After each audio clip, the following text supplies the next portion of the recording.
Carelessly Causing Harm, Part 3. In this video we will look briefly at some particular examples of how the tort of negligence operates in a business context. The first example relates to occupier's liability. An occupier is a person or organization that is in control of a particular space that we refer to as the premises.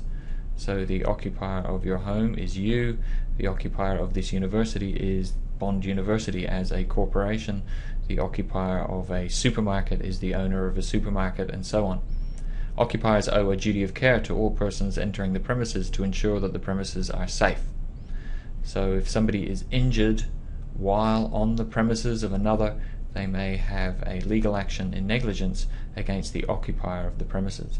In Australian Safeway Stores and Zaluzna from 1987, the facts were that Ms. Zaluzna was injured when she slipped over on the wet floor of a supermarket. She sued the supermarket in the tort of negligence, and the court concluded that the supermarket did in fact owe Ms. Zaluzna a duty of care under the tort of negligence.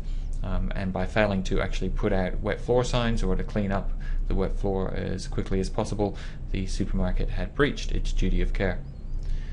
Do not, however, make the mistake of thinking that if somebody is injured while on the premises of another, that the occupier of the premises will be automatically responsible for the harm that has been suffered by the person.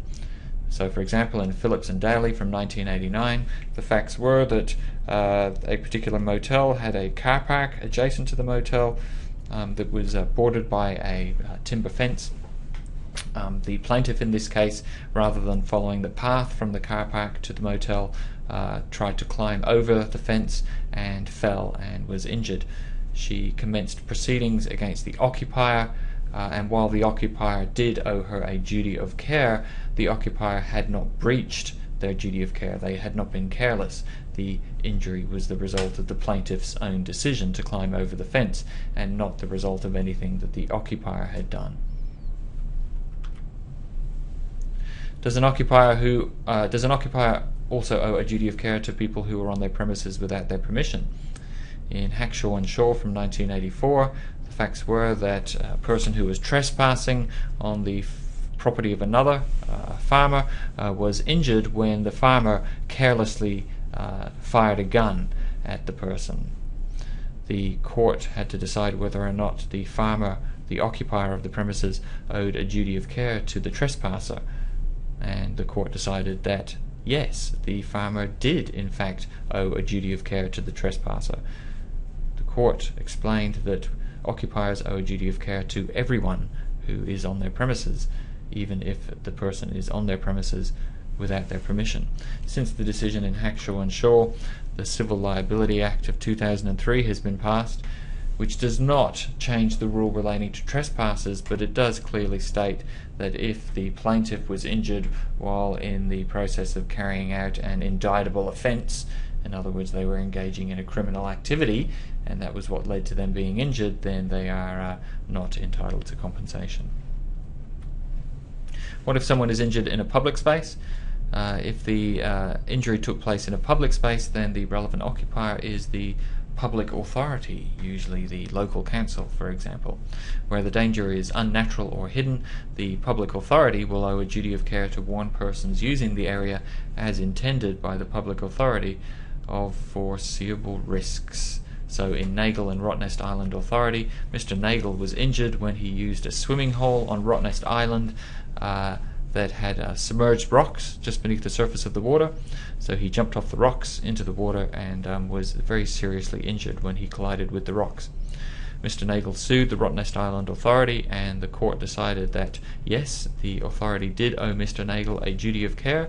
They had a responsibility to warn Mr. Nagle and other people using the swimming hole of the hidden dangers, and the fact that they had failed to put clear signage up meant that they had breached their duty of care, and so the authority was liable to Mr. Nagle.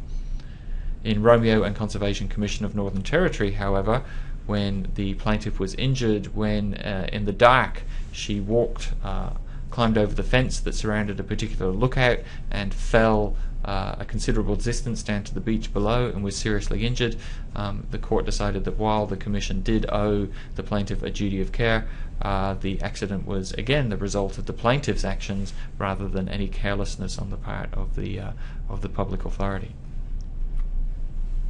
Another important application of the law of negligence relates to negligent misstatement, the giving of advice. A person who gives advice may end up owing a duty of care to the person they're advising. Now, this is of direct relevance to those of you who plan on going into a career that involves giving financial advice or investment advice. When a person is giving advice, they owe a duty of care if 1. The advice is of a business or serious nature, 2. They know or should know that the other person intends to rely on the advice, and 3. It is reasonable in the circumstances for the other person to rely on the advice.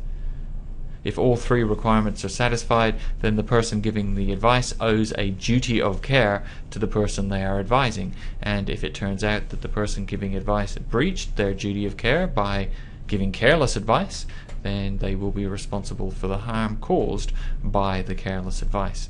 And that includes economic harm or financial harm. In other words, the person advised loses money because of the bad advice. This duty of care includes not only professional advisors such as lawyers or accountants, but to anyone who gives business or serious advice and in circumstances where the other 2 requirements are satisfied. What if the person harmed is not the person advised but a third party who also relies on the advice? So, for example, what if you give advice to your client who then passes on their advice to, say, a lender who relies upon your advice in deciding whether or not to loan money to the client? This is a question that has come up in a number of cases, and the courts have made it clear that a person giving advice will owe a duty of care to a third party if 1. They give their client business or serious advice knowing that the client will communicate that advice to the third party, and 2. The advice is likely to lead the third party to enter into a particular type of transaction, and 3. It is likely that the third party will suffer financial loss if they enter into that transaction and the advice is wrong. So if you give advice to a client knowing that the client is intending to use your advice and pass it on to someone else who's going to be using that advice, then it is likely that you will end up owing a duty of care not only to your client but also to the person who you knew the client would be passing your advice on to.